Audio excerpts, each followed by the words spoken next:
This is Annex English Club, and I am Mohammed Shahbaz. And we are talking about different sentence structures that IELTS demands from the students. And today we will talk about conditionals, known as conditional sentences. जहाँ तक conditionals का ताल्लुक है तो English में 3 तरह के conditional sentences हैं. उर्दू में हम इनको शर्तिया जुमले कहते हैं. First conditional, the second conditional and the third conditional. और कुछ ग्रामेरियन जीरो कंडीशनल भी कहते हैं. सबसे पहले हम शुरू करते हैं जीरो कंडीशनल.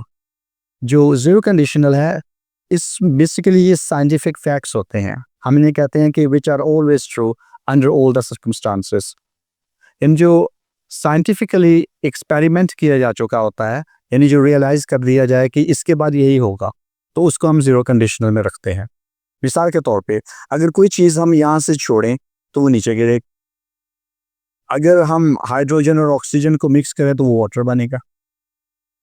इसी तरह से अगर हम पानी को गर्म करें तो वो एवापोरेट होगा. ये 100% है, यानी कोई और पॉसिबिलिटी नहीं है हमारे पास. अगर ब्लू को और रेड को मिक्स करें तो हमें तीसरा कलर पर्पल मिलता है. ऐसा कभी नहीं होगा कि हम ब्लू को और रेड को मिक्स करें और हमारे पास वाइट आ जाए या ब्लैक आ जाए. वो पर्पल ही आना है. तो इसको हम बोलते हैं कि which is always true under all circumstances. तो this is a scientific fact. और इसमें दोनों क्लॉजेज में हम वर्ब की पहली फॉर्म यूज करते हैं. For example, if you mix blue and red you get purple. If we heat the water it evaporates. If I leave an object it drops. ये हर सूरत में ये ट्रू ही होगा, यानी कि हमें उसका रिजल्ट ऑलरेडी पता है. इसमें इसलिए हम इसको जीरो कंडीशनल कहते हैं कि दोनों क्लॉजेज में हम वर्ब की पहली फॉर्म लगाते हैं और ये सर्टेनिटी होती है. जो फर्स्ट कंडीशनल है बेसिकली असल में इसे ही ग्रामेरियन रियल कंडीशनल बोलते हैं. यही वो कंडीशनल है जिसको पॉसिबल क्लॉज भी बोलते हैं, कि यही एक पॉसिबिलिटी है और इसमें हमारे पास मोर देन 90% पॉसिबिलिटी होती है. मिसाल के तौर पे, और ये हम रूटीन में बहुत ज़्यादा यूज़ करते हैं. अगर आप मेरे पास आएंगे तो मैं आपकी मदद करूँगा. अगर मैं टाउन जाता हूँ, शहर जाता हूँ, तो मैं आपके लिए किताब लेकर आऊँगा. अगर आप मेहनत करेंगे आप पास हो जाएंगे. तो ये हमारे पास स्ट्रक्चर होता है कि हम फ्यूचर पॉसिबिलिटी की बात करते हैं. याद रखिए ये सर्टेनिटी नहीं है, ये पॉसिबिलिटी है. जीरो कंडीशनल में सर्टेनिटी है और फर्स्ट कंडीशनल में पॉसिबिलिटी है. और इसका स्ट्रक्चर क्या होगा? पहले क्लॉज में हम वर्ब की पहली फॉर्म लगाएंगे और दूसरे क्लॉज में सब्जेक्ट के साथ हम विल और शैल और वर्ब की पहली फॉर्म लगाएंगे. For example, if I go to the market I shall bring a book for you. If you come to me, I will help you. If you work hard, you will get good grades. तो अभी ये हमारे पास possibility है. ज़रूरी नहीं है कि बिल्कुल ठीक हो, 100% ठीक हो. ये सर्टेनिटी नहीं है, ये पॉसिबिलिटी है. इसलिए यही एक कंडीशनल है जिसको हम कहते हैं कि ये रियल कंडीशनल है, ये पॉसिबल कंडीशनल है, क्योंकि पॉसिबिलिटी बयान करता है. मुमकिन है कि आप मेरे पास आएँ, if you come to me I shall help you, या if you come to me I will help you. मुमकिन है आप मेरे पास आए, मैं आपकी मदद ना कर सकूँ. मुमकिन है मैं शहर जाऊँ, मैं भूल जाऊँ, मैं किताब ना ला सकूँ. और ये भी मुमकिन है कि आप मेहनत करें लेकिन वो जो आपका डिज़ायर बैंड स्कोर है वो ना आ सके. तो ये पॉसिबिलिटी है, ये सर्टेनिटी नहीं है. तो ऐसे सिचुएशन में हम हमेशा फर्स्ट कंडीशनल यूज़ करते हैं. Then we talk about second conditional. अच्छा, जो सेकंड कंडीशनल होता है ये अनरियल कंडीशनल होता है. इसको हम अनरियल बोलते हैं. पहला कंडीशनल रियल होता है, ये अनरियल होता है. क्यों?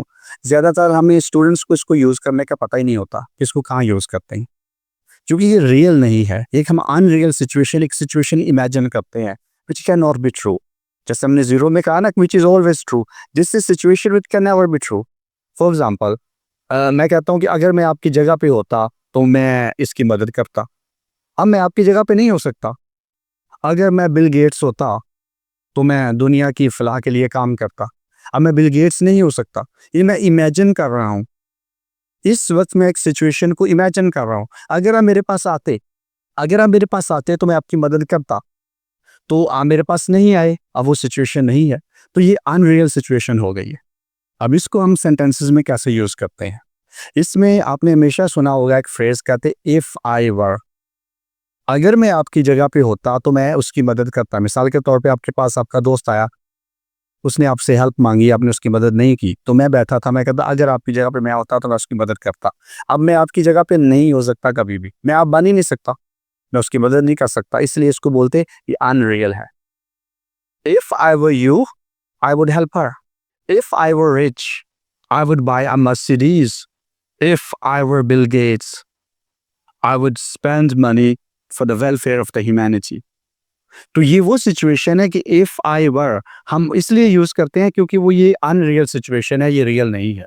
इसका जो स्ट्रक्चर होता है उसमें सब्जेक्ट के बाद हम वर्ब की सेकंड फॉर्म लगाते हैं और आगे जो हमारे पास इंडिपेंडेंट क्लॉज होता है उसमें वुड के साथ वर्ब की पहली फॉर्म लगाते हैं और वुड के साथ वर्ब की पहली फॉर्म आएगी, विल के साथ पहली फॉर्म आएगी। ये को हम बोलते हैं ये बेसिकली हमारे पास मॉडल्स है और मॉडल्स ऑलवेज वर्ब की पहली फॉर्म लेते हैं। नेक्स्ट वीडियो हम मॉडल्स पे बनाएंगे। थर्ड कंडीशनल बड़ा इंटरेस्टिंग है। हमारी ज़िंदगी में कुछ रिग्रेट्स होते हैं, कुछ अफसोस होते हैं, कुछ ख्वाहिशात होती हैं जो कि कभी भी पूरी नहीं हुई होती। अब ये जो रिग्रेट्स होती हैं या ख्वाहिशात होती हैं वो टाइम गुजर चुका है, ना वो फुलफिल हुई और ना हम उनको अब कर सकते हैं, तो अब हम सिर्फ ख्वाहिश ही कर सकते हैं। तो ऐसे सिचुएशन में हम फिर थर्ड कंडीशनल यूज़ करते हैं। मिसाल के तौर पे स्टूडेंट्स का रिजल्ट आ चुका है, उन्होंने जितनी मेहनत की तो उनको मार्क्स ज़्यादा चाहिए थे, तो फिर हम कहते हैं कि अब वो इस सिचुएशन को रिट्रीव नहीं कर सकता कि वापस जाए और अब उन मार्क्स को ज़्यादा बढ़ाए। तो फिर हम क्या कहते हैं, अगर आपने मेहनत की होती तो आपको आपके डिज़ायर्ड बैंड स्कोर आ चुके होते। अगर मैंने मेहनत की होती तो मैं डॉक्टर होता। अब टाइम गुजर चुका है, मैं मेहनत नहीं कर सका, मैं डॉक्टर नहीं बना, तो अब ये मेरी एक विश है, रिग्रेट है। अगर मैं उसे मिला होता तो मैं ज़रूर उसे प्रपोज करता। अगर उसने गाड़ी आहिस्ता चलाई होती तो उसका एक्सीडेंट ना होता। अब उसने गाड़ी तेज चलाई, उसका एक्सीडेंट हुआ, अब इसको आप रिट्रीव नहीं कर सकते, अब हम रिग्रेट ही कर सकते हैं। ऐसे सेंटेंसेस को हम फिर कैसे इंग्लिश में यूज़ करते हैं। If he had driven carefully, he wouldn't have got an accident. If I had met her, I would have persuaded her. If you had worked hard, you have received good grades. अब time गुजर चुका है, अब नहीं हो सकता, अब हम सिर्फ रिग्रेट कर सकते हैं। तो ये थर्ड कंडीशनल है। इस तरह से स्टूडेंट्स को इनका जो यूज़ है कि कंडीशनल्स हम कहाँ यूज़ करते हैं, ये आपकी राइटिंग में, आपकी स्पीकिंग में वाइटली इंपॉर्टेंट है। और आपने देखा होगा एक हम लिसनिंग भी कर रहे थे आइल्स की, तो उसमें वो एक सेंटेंस यूज़ करता है सेकंड कंडीशनल, जिसमें वो कहता है कि I wouldn't call her until the afternoon if I were you. Second conditional use किया। तो स्टूडेंट्स को इनका पता होना चाहिए। Variety of sentence structure produce करने के लिए आपको कंडीशनल्स की अंडरस्टैंडिंग होनी चाहिए। तो आप हमारी वीडियो देखिएगा, इसमें जो भी आपकी इंक्वायरी हो हमसे ज़रूर पूछें। इंशाल्लाह हम हर वक्त रेडी हैं अपने स्टूडेंट्स की मदद करने के लिए। We are at Enix English club and we are always ready to help our students. Thank you.